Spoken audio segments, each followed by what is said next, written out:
Good morning. आज आपण valuation of inventories या प्रकरणातील वेटेड ॲव्हरेज मेथड या मेथडनुसार व्हॅल्युएशन ऑफ स्टॉकचा प्रॅक्टिकल प्रॉब्लेम आणि त्याचं सोल्युशन घेणार आहोत. सुरुवातीला आपण निवडलेला प्रॉब्लेम्स आहेत त्याचं स्वरूप बघणार आहोत. From the following details calculate value of closing stock on 31 December 2014 according to weighted average method. फक्त वेटेड ॲव्हरेज मेथडनुसार या ठिकाणी आपण याचं सोल्युशन करणार आहोत किंवा क्लोजिंग स्टॉक जो आहे तो काढणार आहोत. यामध्ये dates, transactions, number of units आणि rate per unit in rupees असे कॉलम्स या ठिकाणी दिलेले आहेत.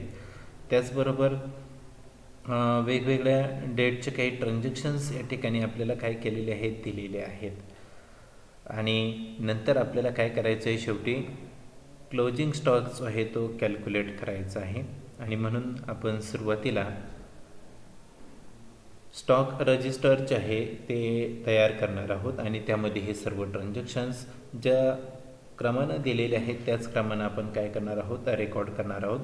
फक्त वेटेड ॲव्हरेज मेथड या मेथडनुसार आपण ते रेकॉर्ड करतोय. सुरुवातीला आपण स्टॉक रजिस्टरमध्ये जाऊयात. हे आहे आपलं स्टॉक रजिस्टर वेटेड ॲव्हरेज मेथडचं आणि यामध्ये आपण आता एक एक एंट्री करणार आहोत. सुरुवातीला प्रथमतः ओपनिंग स्टॉक आपल्याला दिलेला आहे 4000 युनिट आणि रेट आहे त्याचा 30 रुपये. म्हणून आपण एंट्री करतोय. इथं 1/10 आलेले आहे परंतु ती 1/12 आहे कारण 31/12/2014चा जो काही आपल्याला क्लोजिंग स्टॉक आहे तो विचारलेला आहे. परंतु तरी काही अडचण आपल्याला नाही. जी तारीख आपल्याला दिलेली आहे त्या तारखेपासून आपण कॅल्क्युलेशन करणार आहोत आणि 31/12/2014ला क्लोजिंग स्टॉक जो आहे तो आपण कॅल्क्युलेट करणार आहोत. 1/10/2014चा पहिला ट्रान्झॅक्शन आपण घेतोय. तारीख लिहितो इथं 1/10/2014. ओपनिंग स्टॉक आहे त्यामुळे डायरेक्ट आपण बॅलन्सेसमध्ये जाणार आहोत. परचेसेस आणि सेल्समध्ये या ठिकाणी रेकॉर्ड करणार नाहीत. युनिट्स आपले जे आहेत ते क्वांटिटीजमध्ये आपण रेकॉर्ड करतोय 4000. त्याचा रेट आपल्याला प्रॉब्लेममध्ये इथं आपण दिलेला आहे किती, 30 रुपये रेट आहे. म्हणून आपण रेटमध्ये इथं कॅल्क्युलेट करूयात किंवा लिहूयात 30 रुपये. आणि 30 रुपयानं 4000 क्वांटिटीची अमाऊंट जी आहे ती होते 1,20,000. म्हणून आपण इथं रेकॉर्ड करतोय 1,20,000. पहिला ट्रान्झॅक्शन आपला रेकॉर्ड झालेला आहे. त्यानंतर दुसरा ट्रान्झॅक्शन आपल्याला दिलेला आहे 4/12/2014. 4/12/2014ला इथं आपल्याला परचेस केलेले आहेत 8000 क्वांटिटीज 32.10 रुपयानं. म्हणून आपण त्याचंही रेकॉर्डिंग या ठिकाणी करतोय. परचेसेसच्या कॉलममध्ये क्वांटिटीज आपण रेकॉर्ड करतोय 8000. त्यानंतर त्याचा रेट जो आहे तो आपल्याला दिलेला आहे 32.10. म्हणून आपण तो इथं रेकॉर्ड केला आहे 32.10. त्यानंतर अमाऊंट त्याची आता कॅल्क्युलेट करायची 32.10 गुणिले 8000 ती होते 2,56,800. म्हणून आपण इथं रेकॉर्ड करतोय 2,56,800. यानंतर सेल्समध्ये आपण काही रेकॉर्ड करणार नाहीत. शेवटी आपल्याला बॅलन्स काढायचा आहे. अगोदरच्या 4000 क्वांटिटीज आहेत, नंतर 8000 क्वांटिटीज परचेस केल्यात. वेटेड ॲव्हरेज मेथडनुसार या ठिकाणी दोन्हींचं एकत्रित बेरीज होते, अमाऊंटची सुद्धा एकत्रित बेरीज होते आणि रेट जो आहे तो ॲव्हरेज रेट या ठिकाणी आपल्याला निघणार आहे कारण अगोदरचा रेट वेगळा आहे, नंतर परचेस केलेल्या ज्या काही क्वांटिटीज आहेत त्याचा रेट वेगळा असणार आहे. म्हणून 4000 आणि 8000 यांची बेरीज या ठिकाणी क्वांटिटीजमध्ये आपण लिहितोय 12,000. त्यानंतर अगोदरची अमाऊंट आपले आहे 1,20,000 आणि नंतरची 2,56,800. या दोन्हींची बेरीज आपण करतोय 3,76,800. 3,76,800 ही झाली अमाऊंटची बेरीज. त्यानंतर आता ॲव्हरेज रेट आपल्याला काढायचा आहे. Total amount divided by total quantities. या फॉर्म्युल्यानं आपण ॲव्हरेज रेट कॅल्क्युलेट करतो. तो कॅल्क्युलेट करूया 3,76,800 भागिले 12,000 आणि तो आपल्याला मिळतोय 31.40. म्हणून आपण इथं रेकॉर्ड करतोय 31.40. त्यानंतर पुढचा ट्रान्झॅक्शन जो आहे तो आपल्याला प्रॉब्लेममध्ये या ठिकाणी दिलेला आहे. तो आपण पाहणार आहोत. 8/12/2014ला इश्यू केलेले आहेत 9,000 क्वांटिटीज. म्हणून आपण इथं रेकॉर्ड करतोय 12/2014 इश्यूमध्ये आता रेकॉर्ड करणार आहे, त्यामुळे परचेसमध्ये इथं काही येणार नाही. टोटल आपल्याला 9000 क्वांटिटीज इश्यू करायच्या आहेत, म्हणून 9000 क्वांटिटीज आपण घेतल्या. रेट आपल्याकडे आहेच 31.40, म्हणून आपण इथं 31.40 रेट लिहिलेला आहे. कॅल्क्युलेशन केलं आहे 9000 गुणिले 31.40 ते येत आहे 2,82,600, म्हणून आपण इथं रेकॉर्ड करतो आहे 2,82,600. आता शेवटी आपल्याला काय करायचं आहे, बॅलन्स काढायचं आहे. 12,000 क्वांटिटीजमधल्या 9000 क्वांटिटीज केल्या, उरल्यात किती 3,000 क्वांटिटीज उरलेल्या आहेत, म्हणून रेकॉर्ड केल्यात 3,000. अमाऊंटमध्ये सुद्धा जर आपण या ठिकाणी कॅल्क्युलेशन केलं 3,76,800मधून 2,82,600च्या क्वांटिटीज ज्या आहेत त्या गेलेल्या आहेत आणि उरलेल्या आहेत क्वांटिटीज म्हणजेच अमाऊंट जे आहे ती उरलेले आहेत 94,200. ते आपण इथं रेकॉर्ड करतोय 94,200. रेटमध्ये मात्र इथं चेंज होणार नाही, कारण आहे त्याच रेटमधल्या क्वांटिटीज आपण इश्यू केलेल्या आहेत, म्हणून अमाऊंट या ठिकाणी लिहितोय आपण रेटची 31.40.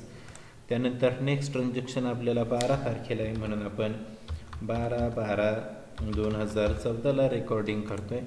12/12/2014चं जर आपण ट्रान्झॅक्शन पाहिला तर तो आहे परचेसेस 7,000 क्वांटिटीचा आहेत आणि 32.50 त्याचा रेट आहे, म्हणून आपण त्याचं हे रेकॉर्डिंग या ठिकाणी करणार आहोत. क्वांटिटीजच्या परचेसेसच्या क्वांटिटीजमध्ये या ठिकाणी आपण रेकॉर्ड करतोय 7,000.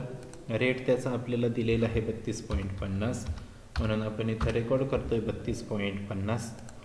त्याचं कॅल्क्युलेशन करायचं आहे 7,000 गुणिले 32.50 ते येतं आहे 2,27,500, म्हणून आपण अमाऊंट रेकॉर्ड करतोय 2,27,500. त्यानंतर सेल्समध्ये इथं काही येणार नाही. त्यानंतर आपल्याला बॅलन्स काढायचं आहे. 3,000 क्वांटिटीज अगोदरच्या होत्या, ज्याचा रेट होता 31.40. नंतर परचेस केलेल्या क्वांटिटीज आहेत 7,000, टोटल मिळून झाल्या 7 आणि 3 मिळून झाल्यात 10,000. 10,000 क्वांटिटीज या ठिकाणी आपण काय केलेले आहेत, रेकॉर्ड केलेले आहेत. अगोदरच्या अमाऊंट आहेत 94,200, नंतरचे 2,27,500, दोन्हींची आपण टोटल केली ती येते 3,21,700, म्हणून आपण इथं रेकॉर्ड करूया 3,21,700. आणि आता इथे ॲव्हरेज रेट आपल्याला काढायचा आहे, कारण अगोदरचा रेट जो होता तो होता 31.40, आत्ताचा आहे 32.50, आणि म्हणून ॲव्हरेज रेट आपण इथं काढणार आहोत. Total amount divided by total quantities 3,21,700 भागिले 10,000. याचं जर आपण कॅल्क्युलेशन जर केलं तर ते येतं आहे 32.17, म्हणून आपण इथं लिहितोय 32.17. 12 तारखेचा जो काही ट्रान्झॅक्शन आहे तो क्लोज झालेला आहे. 12 तारखेच्या नंतर पुढचं ट्रान्झॅक्शन आपल्याला दिलेलं आहे 16/12ला. 16/12ला ट्रान्झॅक्शन जो आहे तो आहे इशूड 6,000 क्वांटिटीज काय केलेले आहे, इश्यू केलेले आहे, म्हणून आपण इथं पहिल्यांदा डेट रेकॉर्ड करतोय 16/12/2014. 16/12/2014ला आपल्याला इश्यू करायचे आहेत, म्हणून इश्यूच्या क्वांटिटीजमध्ये आपण लिहिणार आहोत. टोटल आपल्याला 6,000 क्वांटिटीज इश्यू करायला सांगितलेत, म्हणून क्वांटिटीजमध्ये लिहितोय 6,000.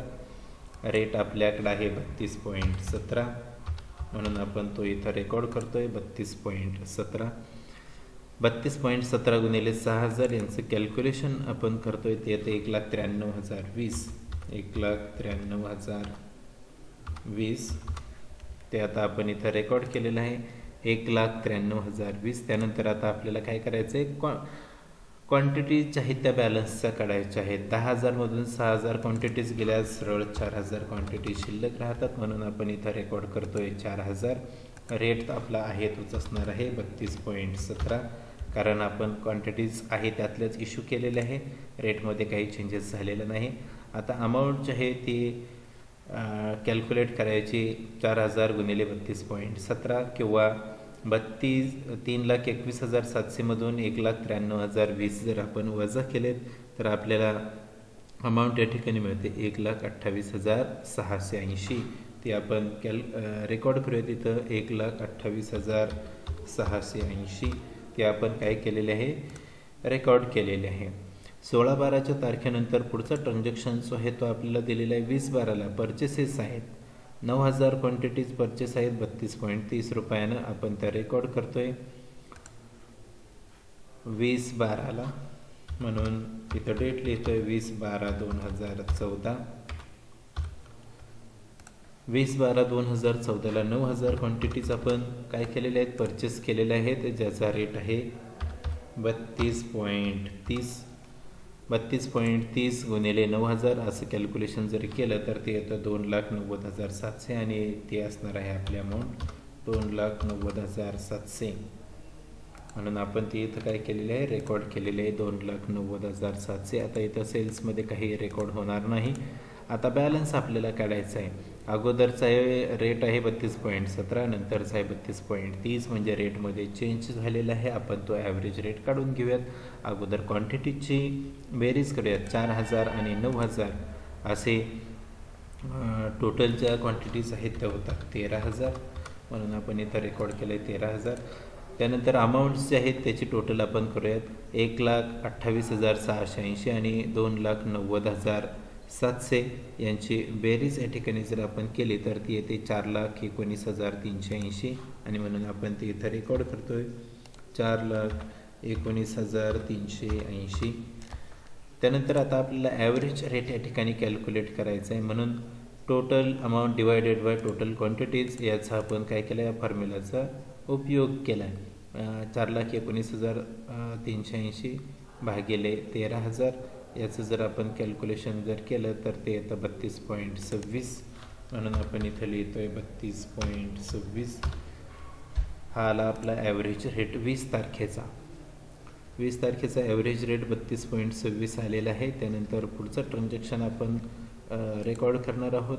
20 तारखेनंतर पुढचा ट्रान्झॅक्शन आपल्याला दिसतोय 23/12ला इशूड 8,000 क्वांटिटीज. आणि म्हणून आपण तो रेकॉर्ड करतोय 23 तारखेला 23/12/2014 इशूड आहेत. म्हणून परचेसेसच्या कॉलममध्ये इथं आपण काही रेकॉर्ड करणार नाहीत. इशूच्या कॉलममध्ये आता इथं जेवढ्या क्वांटिटीज आपल्याला इशू करायला सांगितले तेवढ्या आपण केल्यात 8,000. रेट आपला आहे 32.26, तोच आपण इथं घेणार आहोत 32.26. त्यानंतर 8,000 गुणिले 32.26 याचं कॅल्क्युलेशन म्हणजेच त्याची अमाऊंट आपण कॅल्क्युलेट करतोय. 8,000 गुणिले 32.26 ती येते 2,58,080. ते आपण इथं रेकॉर्ड करतोय 2,58,080. त्यानंतर आता शेवटी बॅलन्स काढायचा आहे. 13,000 क्वांटिटीज आहेत. त्या 13,000 क्वांटिटीजमधून 8,000 क्वांटिटीज गेल्यात. उरलेल्या ज्या काही क्वांटिटीज आहेत 5,000 त्या आपण इथं रेकॉर्ड करतोय 5,000. रेट आपला आहे तोच आहे 32.26. त्यानंतर अमाऊंट जे आहे ते आपण इथं कॅल्क्युलेट करतोय 5,000 गुणिले 32.26 किंवा 4,19,380 मधून 2,58,080 वजा जरी केले तरीसुद्धा आपल्याला कॅल्क्युलेशन मिळतं आहे 1,61,300. ते आपण इथं रेकॉर्ड करतोय 1,61,300. 23 तारखेचा बॅलन्स आपल्याला मिळालेला आहे. 23 तारखेनंतर पुढचा ट्रान्झॅक्शन जो आहे तो आहे 25 तारखेचा. परचेसेस आहेत 6,000 क्वांटिटीज 33.25 रुपयानं आपण तो रेकॉर्ड करतोय 23 तारखेच्या नंतर 25 तारखेला 25/12/2014. 25/12/2014ला 6,000 क्वांटिटीज आपण काय केलेले आहेत, परचेस केलेले आहेत. म्हणून क्वांटिटीजमध्ये लिहिलं आहे 6,000. त्यानंतर त्याचा रेट जो आहे तो आपल्याला दिलेला आहे 32.25. म्हणून आपण इथं रेकॉर्ड करतोय 32.25. त्यानंतर अमाऊंट आपल्याला कॅल्क्युलेट करायची 6,000 गुणिले 33.25. 33.25 कॅल्क्युलेशन जर केलं तर ते येतं 1,99,500. 1,99,500 ते आपण इथं रेकॉर्ड केलेलं आहे.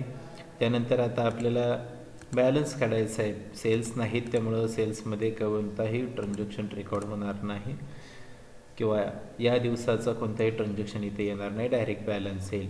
5,000 क्वांटिटीज अगोदरच्या होत्या, नंतरच्या 6,000 परचेस केल्यात, म्हणजेच 11,000 क्वांटिटीज सध्या आपल्याकडे बॅलन्सला आहेत. म्हणून आपण त्या इथं रेकॉर्ड केलेले आहेत. रेट मात्र दोन्हींचेही भिन्न आहेत. एकाच आहे 32.26, एकाच आहे 33.25. त्यामुळं ॲव्हरेज रेट इथं आपल्याला काढावं लागणार आहे. त्यासाठी अमाऊंटची टोटल आपण अगोदर करून घेऊयात. 1,61,300 आणि 1,99,500 यांची टोटल आपण करतोय ती येते 3,60,800.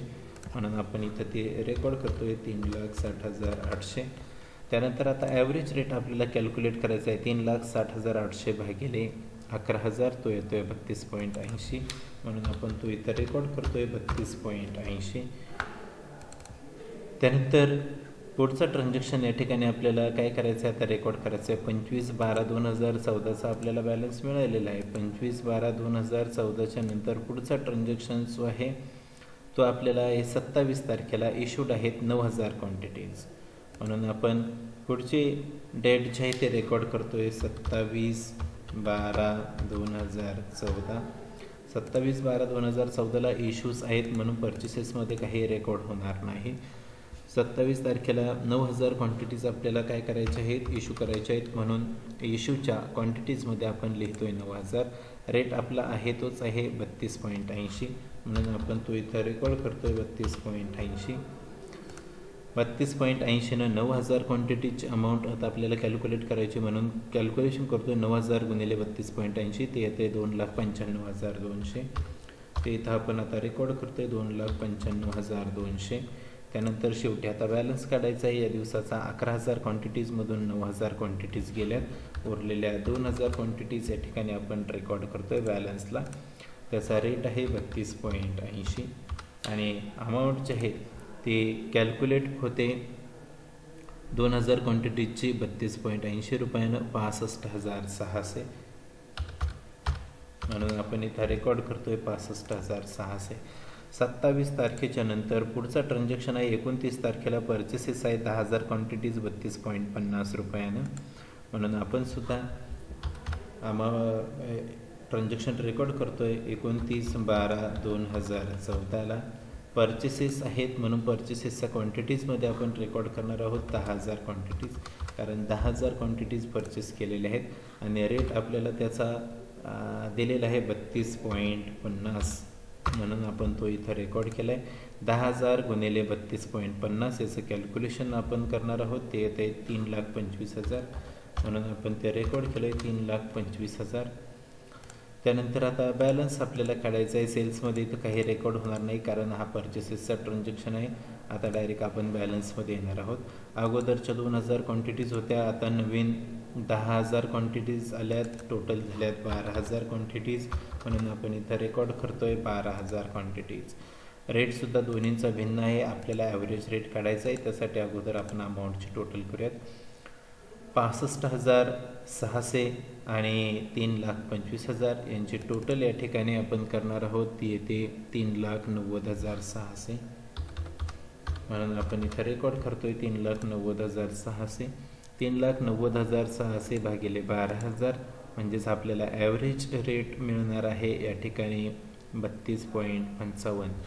तो आपण इथं रेकॉर्ड करतो आहे 32.55. म्हणजेच 29 तारखेचा बॅलन्स आपल्याला काय झालेला आहे, मिळालेला आहे. त्यानंतर शेवटचं ट्रान्झॅक्शन आपल्याला दिलेलं आहे 31/12/2014चा. इश्यू केलेले आहेत 7,000 क्वांटिटीज आणि शेवटी आपल्याला याच दिवसाचा क्लोजिंग स्टॉक काढायचा आहे. म्हणून तारीख रेकॉर्ड करतो आहे आपण पहिल्यांदा 31/12/2014.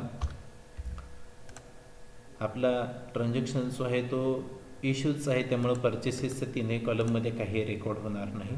शेवटी आपण सेल्समध्ये आता काय करतो आहे, रेकॉर्ड करतो आहे. 7,000 क्वांटिटीज आपल्याला काय करायला सांगितलेले आहेत, इश्यू करायला सांगितलेलं आहे. आपल्याकडं 32.55 रुपयाच्या क्वांटिटीज आहेत म्हणून आपण त्या इथं काय करतो आहे, देतो आहे 32.55 रुपयानं. कॅल्क्युलेशन केलं 7,000 गुणिले 32.55. त्याची अमाऊंट या ठिकाणी आपल्याला मिळाली 2,27,850. 2,27,850 आपण इथं रेकॉर्ड केलेले आहेत. आणि शेवटी आता आपल्याला बॅलन्स काढायचा आहे, जो आपला क्लोजिंग स्टॉक असणार आहे. 12,000 क्वांटिटीजमधून 7,000 क्वांटिटीज गेल्यात, म्हणजेच 5,000 क्वांटिटीज आपल्याकडं काय राहिलेले आहेत, शिल्लक राहिलेले आहेत. रेट त्याचा आहे 32.55 आणि शेवटी अमाऊंट इथं आता कॅल्क्युलेट आपण करतो आहे 5,000 गुणिले 32.55. ती येते 1,62,750. 1,62,750 आणि आपण ती इथं रेकॉर्ड केलेली आहे. आता हा आपला असणार आहे काय, क्लोजिंग स्टॉक असणार आहे. 5,000 क्वांटिटीज 32.55 रुपये त्याचा रेट आणि 1,62,750 रुपये ही त्याची असणार आहे अमाऊंट. हा झाला आपला क्लोजिंग स्टॉक इथं कॅल्क्युलेट झालेला आहे. अशा पद्धतीनं हा प्रॉब्लेम जो आहे तो या ठिकाणी टॅली झालेला आहे, संपलेला आहे. थँक्यू.